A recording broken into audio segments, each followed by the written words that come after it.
Hello. It's today is the Valentine's Day, and we're very excited here at the Lion's Den of Leadership because we have very special guests for you and very special episode. We're going to talk about industry's most loved companies in 2019. I think the two companies we're going to talk about definitely deserve the praise, and we have the folks who are responsible for a lot of it, actually driving all that attention, driving the love to their respective companies. And so I want to make an introduction. But first, I wanted to say hi to my co-host, Steve Rozenberg, who just is broadcasting from somewhere in Sydney. Yeah, Sydney, Australia. Sydney, just make sure it's not Sydney, Minnesota. Yes, correct. I don't know if there's Sydney, Minnesota. Is there? It could be. You never know. It could be. There's a Sydney, Nebraska. Oh. Is it like Springfield where there's one of those in every state? It could be. It could be. But, you know, Florida has a lot of interesting city names. But, yeah, anyway, so Steve is in Australia, but that's okay because we're going to have a good one for you today for sure. And let me introduce our guests, and then we'll dive right into the topic. The first guest, I'm going to say her name is Drea. Drea Poole, she's yeah, that's I'm nervous, Alex. What's the matter, man? Well done. Well, because I don't know how to present the next thing. What I'm going to say, start with the easy stuff. First of all, she played volleyball in South Dakota and Wyoming, I imagine colleges, right? Correct. Yeah. So I play volleyball a lot. Like I've played for the last 9 years. You can laugh or not. I'm not very tall, nor I'm, very thin, but I play good volleyball and I love the game. Sand, grass, court, whatever. So love it. The picture you sent us with the introduction was awesome.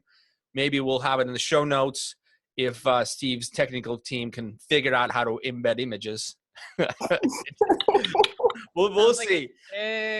But here's the next thing I'm gonna say about Drea. This one, kind of a little baffling to me. She says that her plan was to always have my own business, AI in the cattle. Now, I'm from Silicon Valley, and AI here is a big, big movement. It's artificial intelligence. And, if you have that on your resume or if you have that on your pitch deck, you get in millions in funding. Drea, what's AI in your case? So honestly, coming from Wyoming, I never knew AI was for artificial intelligence until I moved down to Texas, because growing up in Wyoming, AIing was always artificial inseminating cattle, which I was always going to have my own business for. My dad and my little brother had a whole stock trailer figured out to where I could go mobile and AI cattle. So that's fantastic. So Drea is our first contestant. Let me just talk a little bit about what I know from what she's able to kind of put together for her company that she represents here. One of the loved companies is Property Mail. They solve maintenance, from a digital perspective and help property management companies just kind of make sense of all of the probably most difficult part of the business, right?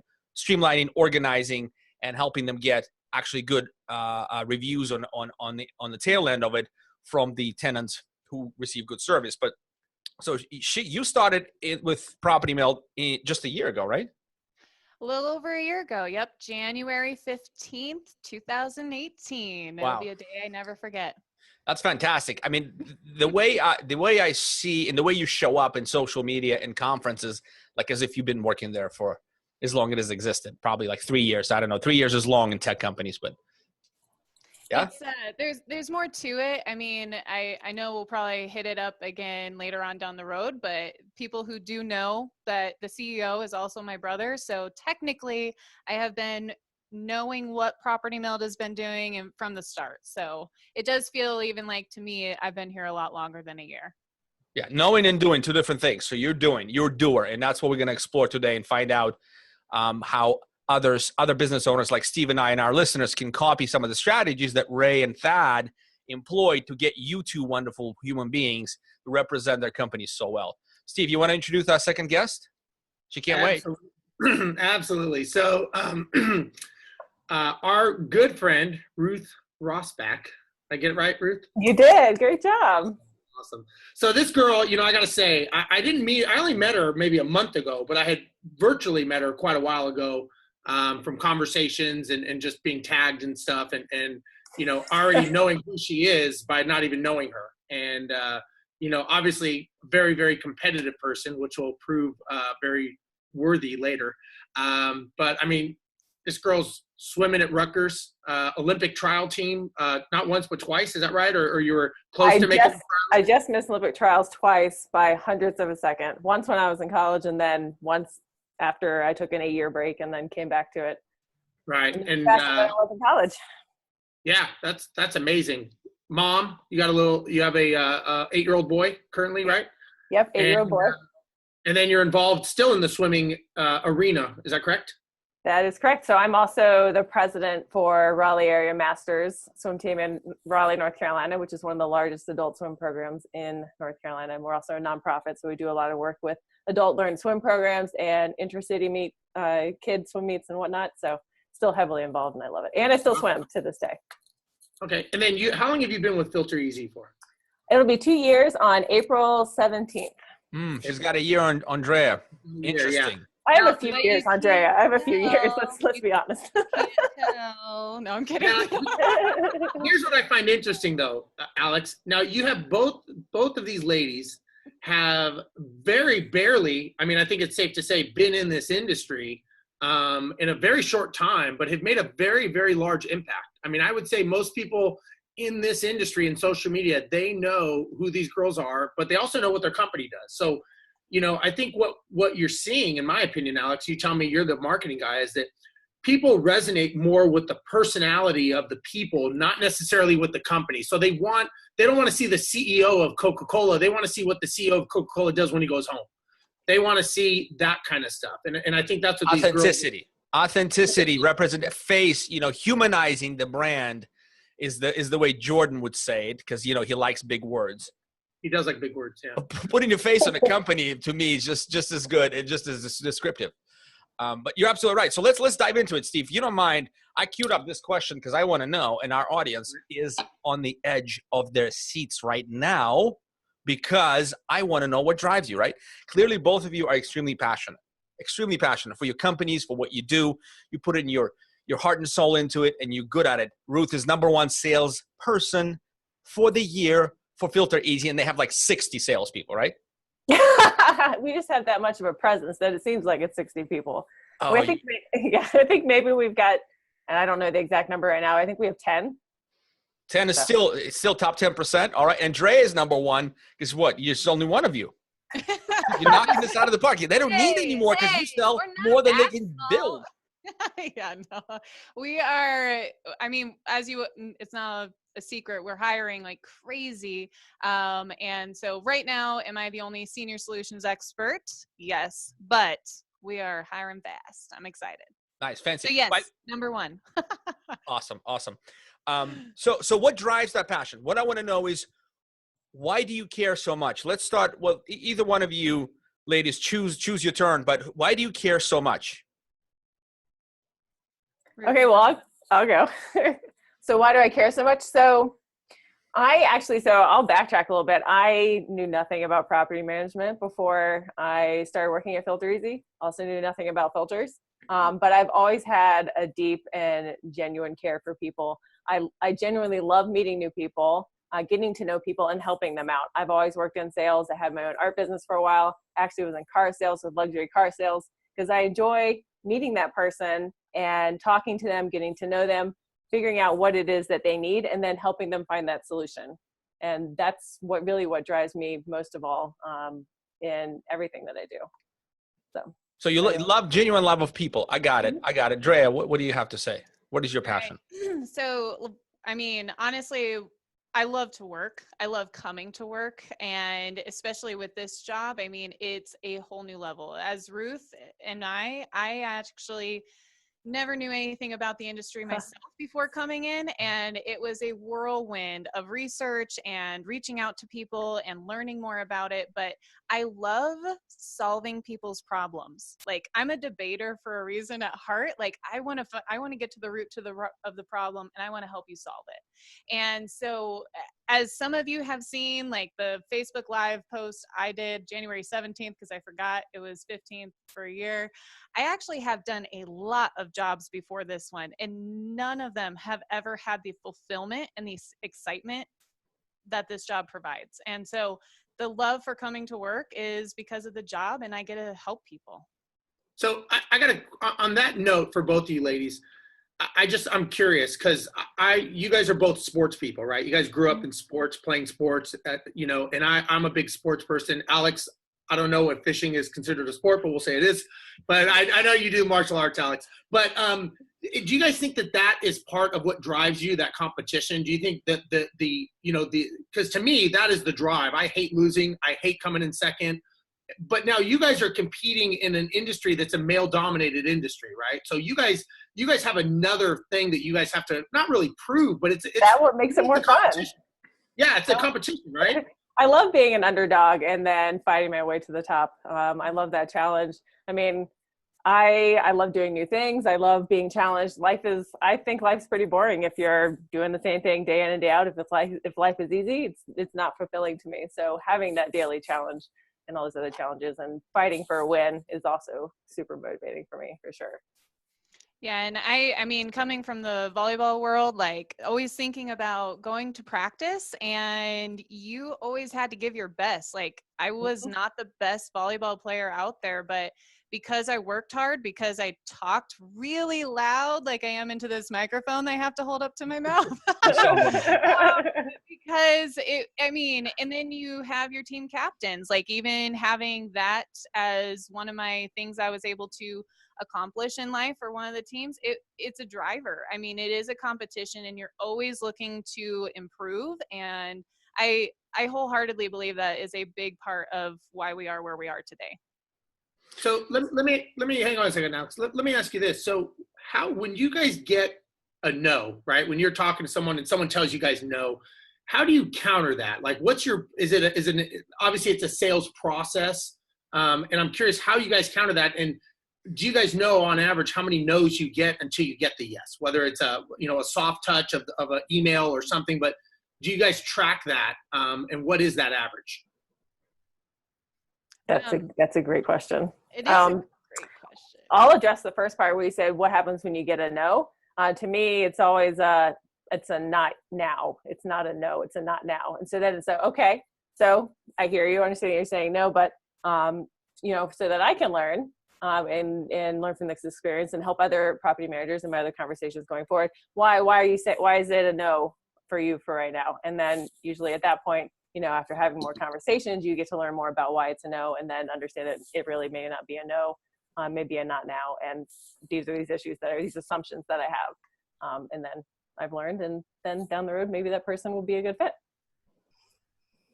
Did I answer your question? I feel like I just started rambling. No, you did. You did. So no is not now. That's excellent. Drea, how do you take no? So I say no. What do you say? No doesn't mean no, Alex. And that's the first thing I thought of whenever Steve asked that question is no doesn't mean no. And like Ruth has said, it really doesn't mean right now.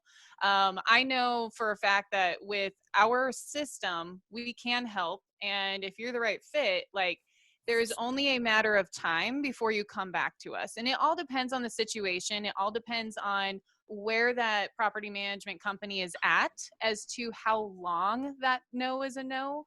But there's never a time that because somebody says no, that I'm not touching base with them later on down the road. And because it may just not have been the right time. And we track it in our system as marking it as bad timing, and then essentially creating a task to follow up with them later down the road and see where they're at that time. And many times we reach out to them and they're like, so glad you reached out to us. Let's talk. So. And I've always learned that no, when somebody says no in general, they're just not seeing the value for what you're asking them to pay. So it's a value proposition that maybe they don't have a pain point associated with that. Because I mean, look, if somebody told me I'm going to sign you up for filters I'm like, I don't need that. There's no reason for that. But then you got to sell them on the value and their pain points, and all of a sudden what the cost of a new AC could be, and all the other stuff that goes along with it. Now you're going, well, shit, I didn't know I had a problem, but maybe I do have a problem. You're able to show value. Same thing. I mean, Property Meld is such a no-brainer from a property management perspective because, that's the bane of your existence sometimes is dealing with maintenance issues and communication and coordination. So I can see both of those. Yeah. I'm sorry. Did I interrupt you? No, you seem to want to dominate. Go ahead. Well, you do. I like to win, Steve. So to touch on that, and we may touch on this later, about how, so I like to take and we all do here at Filter Easy, like to take a real consultative approach where we're learning more about the person we're talking to, and we're learning more about their business to see how we can actually help them. So we actually don't get too many no's because we've had so many conversations beforehand to find out what's good timing, how their business operates, and so that later on we can get to a point when it would be a yes and know when that yes will be, so we can get to that point. Right. But Ruth, you guys are more of a profit center for the business, right? Revenue center. So, and this is what I was thinking, like, why are these guys so passionate about filters? Like, is this all artificial, another AI of some sort, not insemination, not intelligence, but artificial interest, right? I could be, because you can see all these Filter Easy guys pretty happy with their jobs and where they're going and excited about the company. And you obviously is part of that group. But so, and I'm like, why get so excited about filters? But I think I'm getting this. It's the solution, right? I mean, it's the solution you're excited about? Yeah, it's absolutely the solution, but also the people that we're helping, because, air filters is not that sexy. Whenever somebody asks me what my job is and what I do, and I tell them, they're like, meh. I'm like, yeah, I understand. Air filters isn't the sexiest, most exciting thing, but the industry that I work in, the people that I work with, and the people I work with, not just at Filter Easy, but within the industry, other vendors and property managers themselves, they're really great people, and we have a solution that actually helps them. So. And I mean, coming from my end, we get to sell something that helps people, and on the contrary, I mean, fixing maintenance is totally sexy.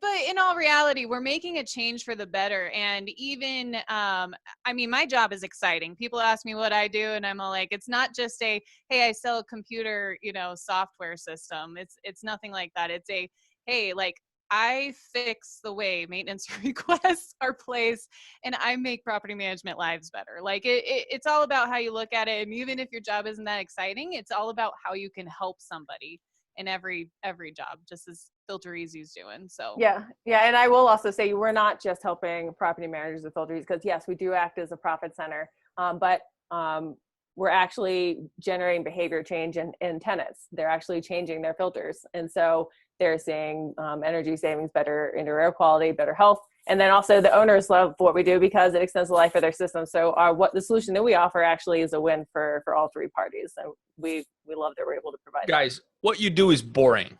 I'm just going to say. Both of you. How is it boring? Sucks. How is money boring? Here's how I think. Because I've been around NARPM, and I'm going to say it, I don't care.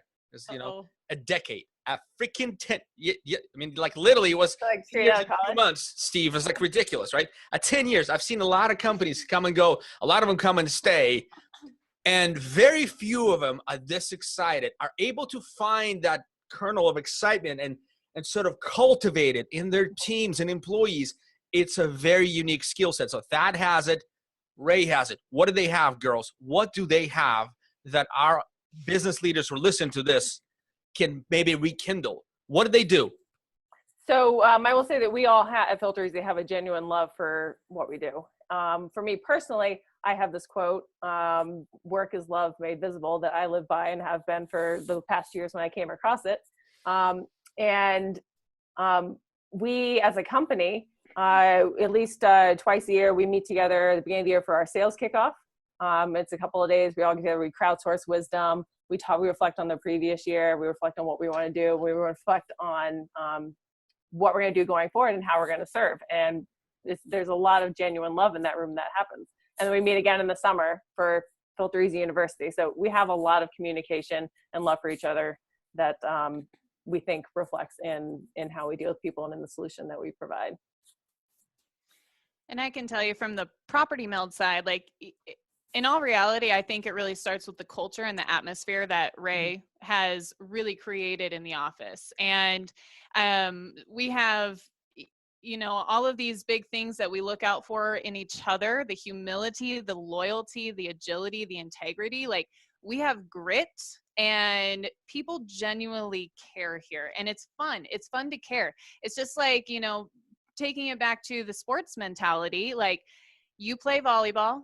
It is so much fun when you dive for every ball possible, and you may have gotten that ball up and it was a reaction that you never thought you'd get to, right? And so being able to bring that back into here of sitting there saying you do everything you can is 10 times funner to be able to, if funner is a word, Funner. that's a win on a podcast. But it's 10 times more fun to be able to do your job that way, and just the atmosphere and the culture that they've really created to have a killing mentality when it comes to the sales side is huge. And so they're only fueling the fire every day, and that's why everybody loves coming back to their jobs on a daily basis. And I mean, what motivates us to be able to do that? And I can tell you it's because we legit love how happy our customers are. So you may think our jobs in all reality may be boring, or what we do is boring, but how our customers love the fact that we make their lives easier is really the driving factor, I believe.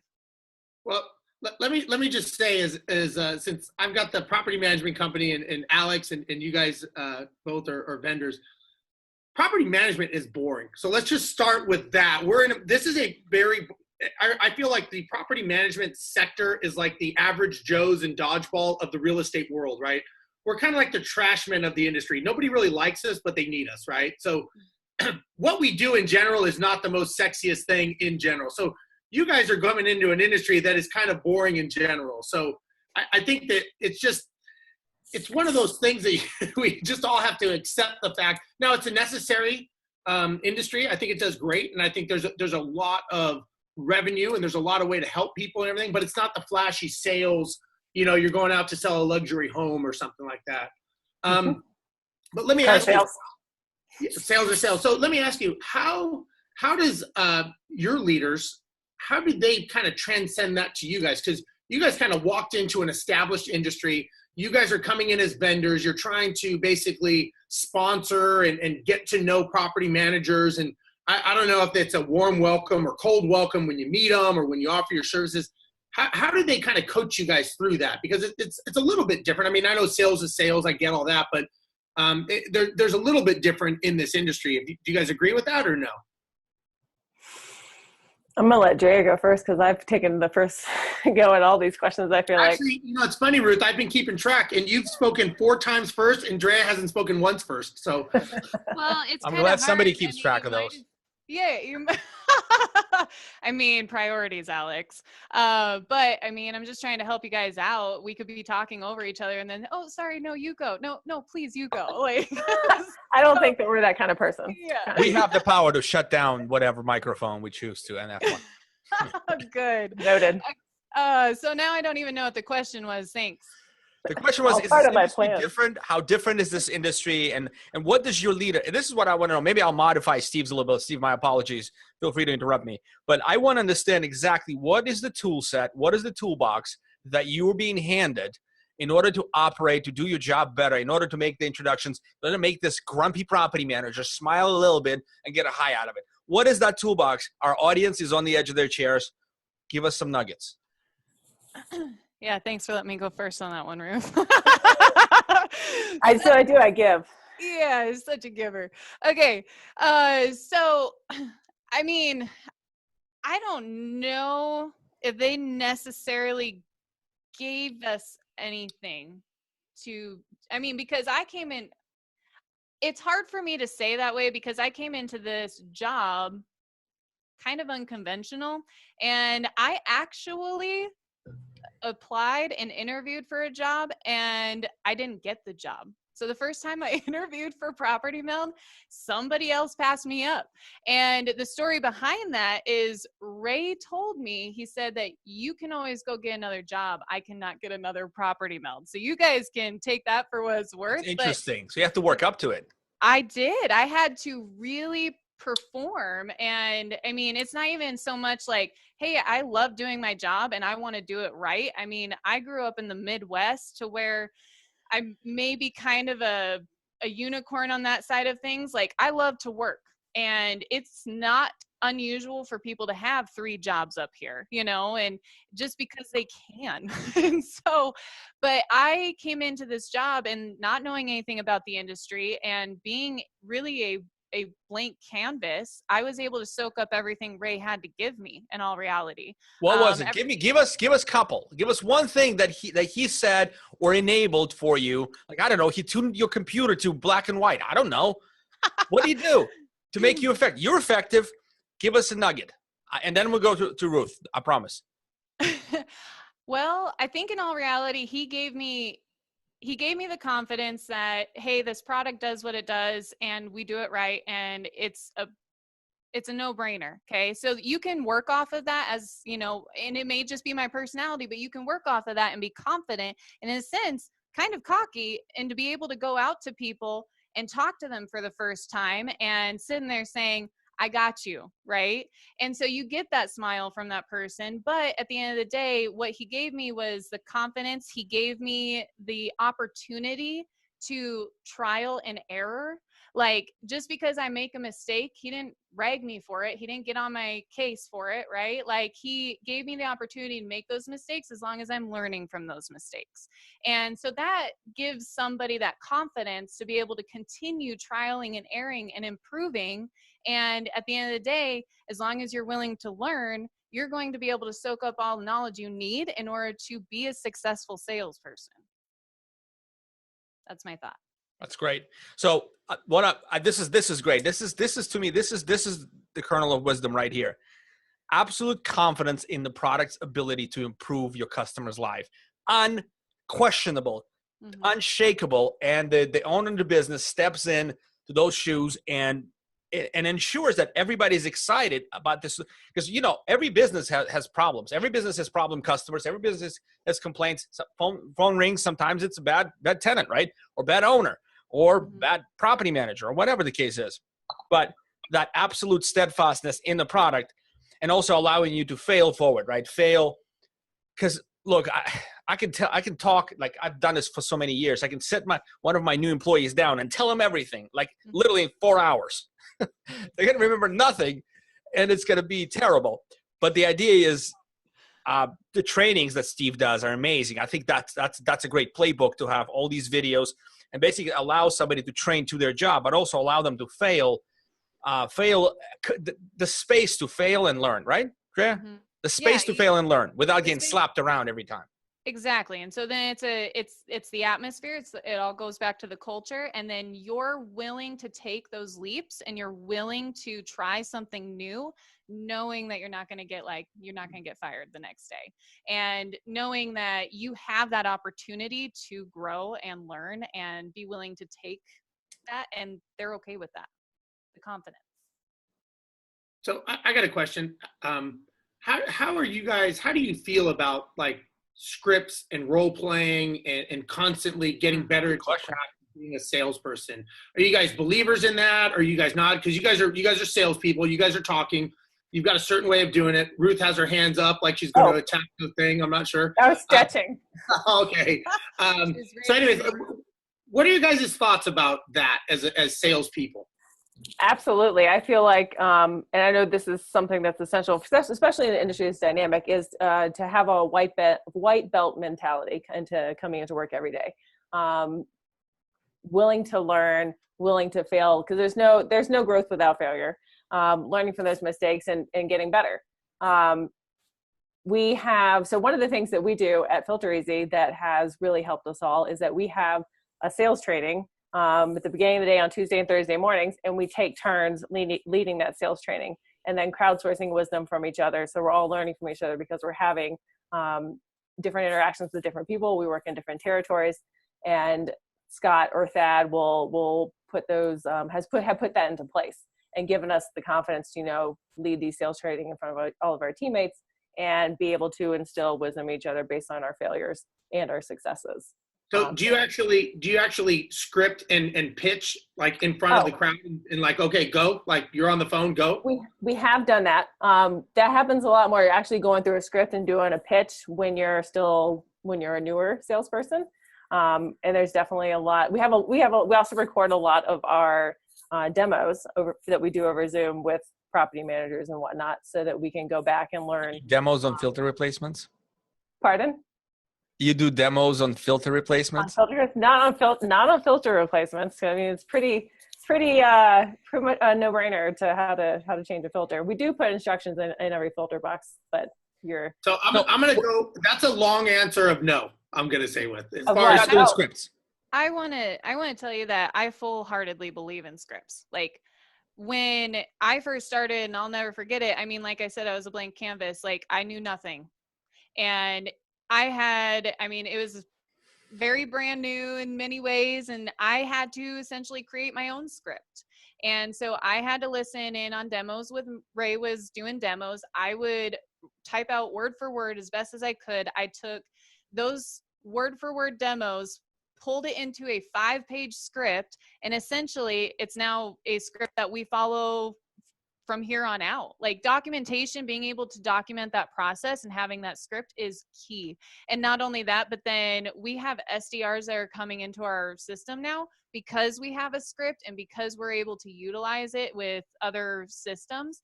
They can start making phone calls within a week and being able to qualify sales leads professionally without even knowing 100% the ins and the outs of our system and what we do and who we connect with. So I think scripts and role playing are key, because I had to do the same thing when I came in, and I didn't have any essential practice sales wise prior to. Steve. Sorry. Yeah, are we interrupting you, Steve? No, are we interrupting you, Dave? No. And I'll agree with Drea that because we definitely do use scripts and do role playing.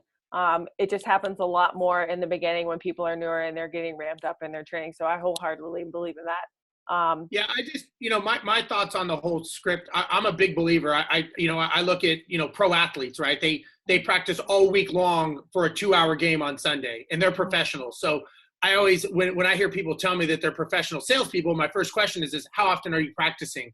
And if they say no, then I say you're not a professional, because you're not acting like a professional. So if you're not constantly getting better, and it's not just the script, it's the tonalities, it's the voice inflections, it's the pausing, it's the finding the value. And we all get normally off track from that a lot because we get lazy, right? It's just normal, right? We get into a comfort zone, we get lazy, and all of a sudden that pendulum starts swinging further and further away from the core script. And people say like, oh, I don't like scripts because it sounds fake. And I'm like, well, it sounds fake because you don't own it. But if you can think back to a song, if we all thought back to a song when we were 15 years old, Drea, that might have been about 5 years ago for you, but if we think back to a song when we were 15 years old in the summer, we can remember that song exactly how it sounds. We remember all the words, everything about it, and where we were when we heard that song. That's a script. Can I get some Hanson Mbop up in here? Yeah. Oh, God. I don't even know how old you are. but you see the point, like that's the thing is, to me, to be a true professional, it's a matter of scripting and role playing every day. And with my BDMs, every morning from 8:30 to 9, we're doing scripting and role playing, and that helps the comfort level tremendously. Mm-hmm. But I'll be honest with you. I think the SDR function, meaning I don't know what SDR translates to, but I imagine these are the people who generate interest initially, like sales development representative. Yeah, Yep. Yeah. All right, beautiful. Yeah, beautiful. Acronyms are just in abundance in this industry and like everyone. But no, BDR, SDR, whatever, BDM, we call them, right? Anything. Point is that I think for initial interest creation and training, as Ruth said, that's pretty ideal. To me, both what you guys do is a consultative sell, and property management specifically, Steve, you can argue me to death on this, but property management is absolutely a consultative sell. There's a lot more there than pitching them a 7% versus 5% fee. Oh, right? There's a lot more than trying to assure them that they'll be able to rent a house for $1,500. There's a lot more there.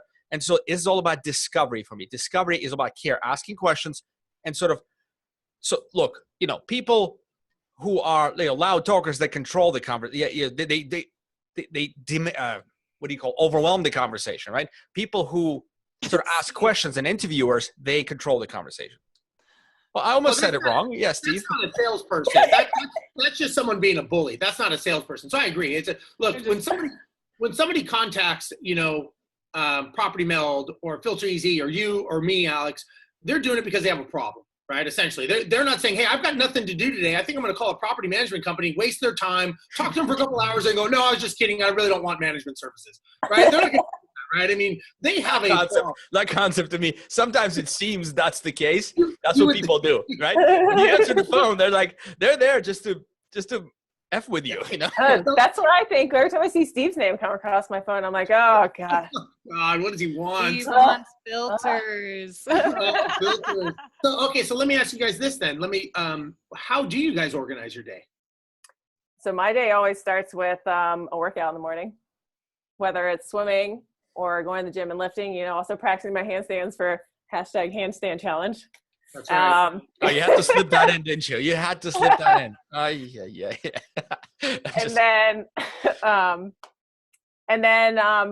I fortunately, so for me, the area I focus on is mostly Arizona, Utah, Nevada, which is a separate time zone from where I live. So I have a large chunk of the morning where I'm able to look at what my day looks like and look back on the day before and do planning for upcoming shows. And so I have a lot of time in the morning after I work out and get into the office to go through that. I use a lot of tools like Calendly to keep my day organized, to book demos, have people book self-schedule. I use tools, Google Calendar, which I think everybody uses. I use my notes a lot. I also, every morning, have a running to-do list of things I got to do. Of course, being the day, it's much longer than it was in the beginning, and only a couple of things are crossed off, but such is the nature of a to-do list. So let me ask you this. What's your goal on your to-do list? Is it to start from the top down, or is it to look at the most important thing on the list and get at most least important? It's always I always list it from most important to least important. So like selling filters, and then, Steve Rozenberg down here. There we go. Oh, am I at the bottom? You're under filters. You can't even see it. Way down here. Way down. Maybe if he was a customer, then he'd be up here, but he's not, so he's way down here. Yeah, I know. I have a filterless house, I think. Drea, how do you organize your day? So organizing my day, you take it all starts the night before, honestly, because we're lucky enough to have SDRs to qualify leads in order to make sure, from the inbound traffic that we're having, they kind of go through that educational space before getting to me. And so I'm able to actually come in and have a, calendar that's really scheduled out for me, which is really nice.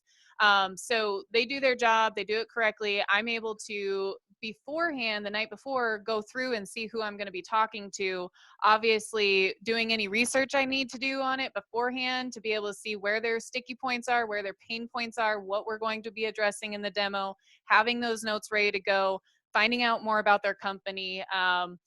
And then you go through your day with demos. Anything in between, you're sitting there following up with other people, you're doing your emails, you're doing your phone calls. I mean, personally, I'm a very tactical person. So with all the systems that we have and all of the processes that we're documenting and getting into place, I have a lot of that on my plate as well. So not only just following up and doing sales, but I'm also helping document the sales process on our side. And so we have different, systems that we're working through on that. Our CRM will actually keep track of tasks for me, so that way I can do my calls and emails on a daily basis and get them done and make sure that it's empty by the time I leave. So work-wise, that's kind of where I'm at there. Obviously, you always have the spontaneous, tasks throughout the day. Yeah, like social media stuff, right? That you post. Social media, like I'm still waiting for either of you to mention that. Dre, I'm sorry to interrupt. This is rude on my side, but both of you are like social media mavens.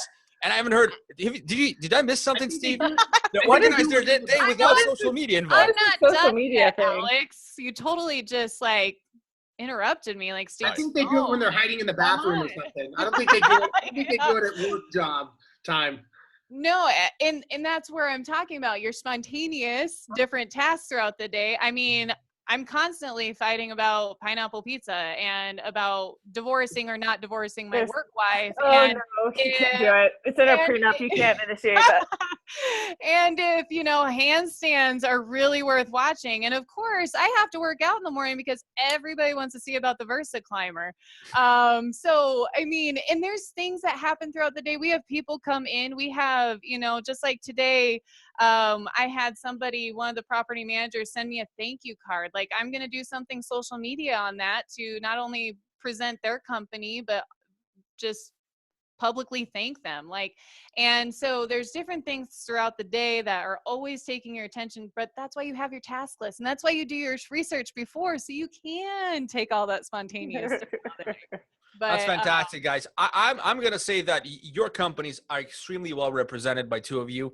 And, I'm honored to have you on this podcast. Honestly, I knew there's a lot of depth. When Ruth, Jordan and I sat down for lunch, it was kind of like get up and go, take a call and a short chat, but I was really impressed.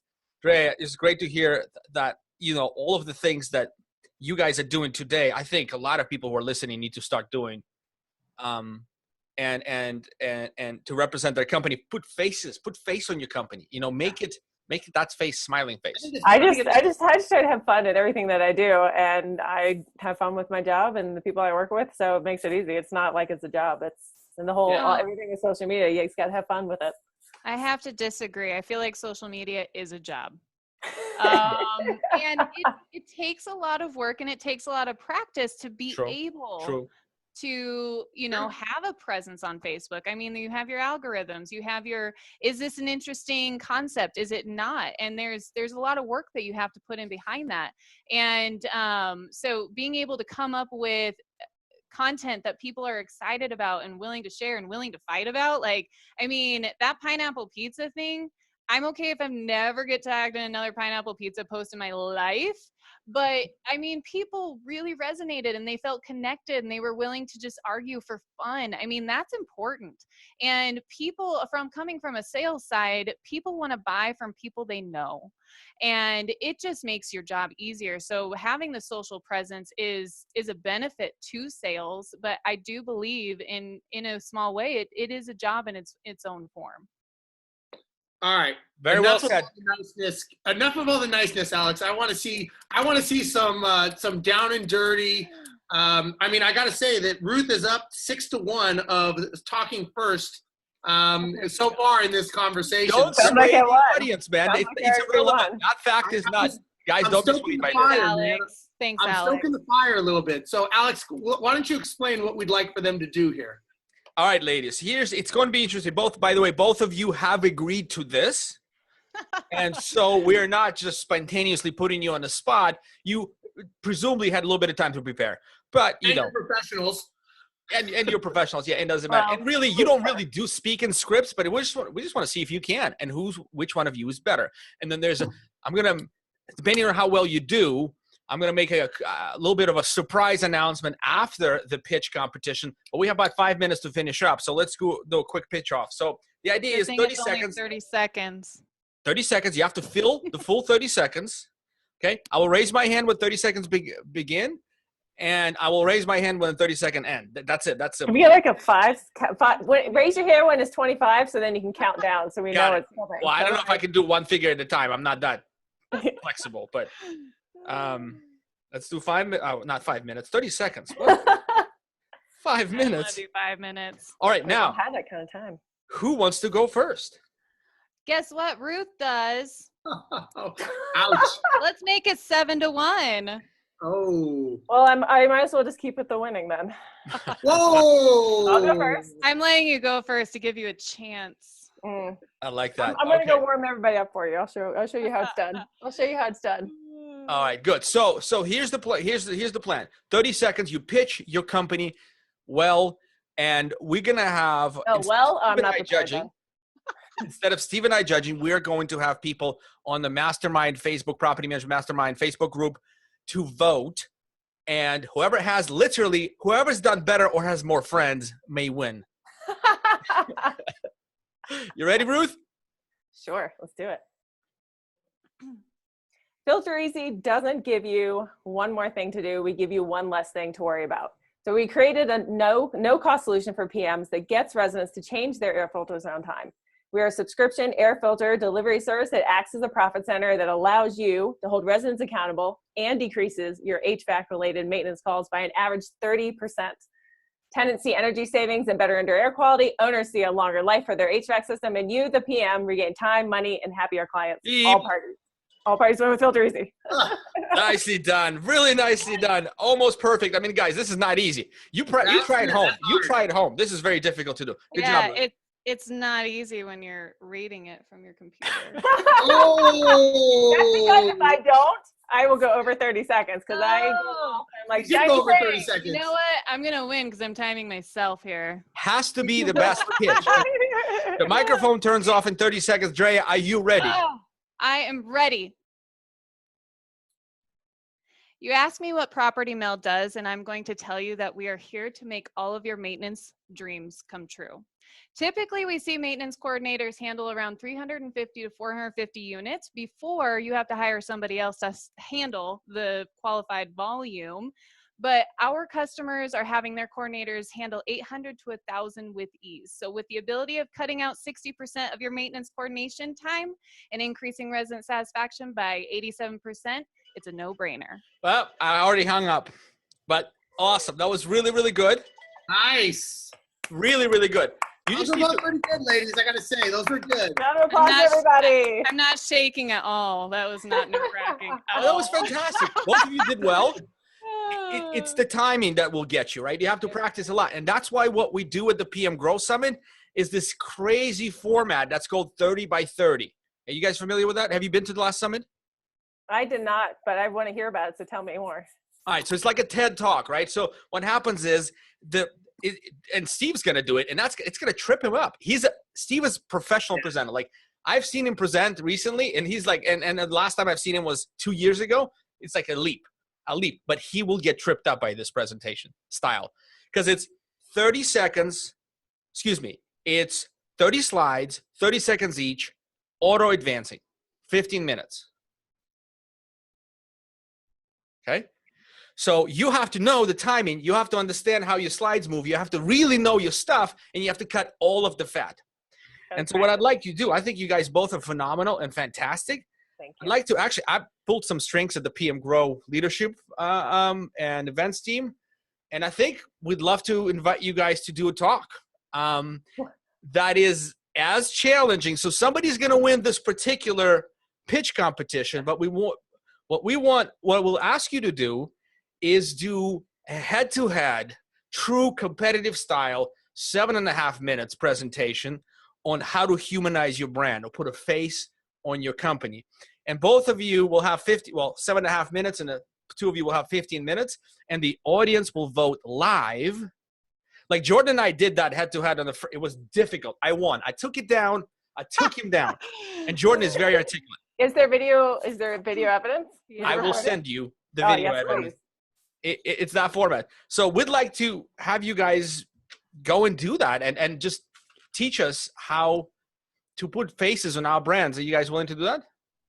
I'm honored. I would love to. That would be amazing. Awesome. So you've heard it here first. You come see Ruth and Drea. I was going to say Druth. Same thing. We're like one part. We're work married, so we're one entity, right? Did you see that Adam Willis posted? I really didn't think it was going to become a thing. Was that on purpose? No, or don't make it a thing. I just misspoke, and I remembered. Somebody already misspoke for me. Steve, do you let's call this a day. This was a wonderful show. Amazing. We'll have our sort of people vote and pick Drea or Ruth for the top pitch for the industry's most loved company in 2019. Any party words, Steve? No, I just look. You ladies are killing it. You guys are doing a great job. Your company should be very, very proud of you. You guys are making a very well established name for yourselves, and you guys should be proud. I mean, you guys are smashing in an industry that's been, I would say, pretty stale for the last decade or so, and you guys are really doing a good job. So you guys should be proud. Maybe you can get some raises out of it, and maybe get some earbuds for Drea.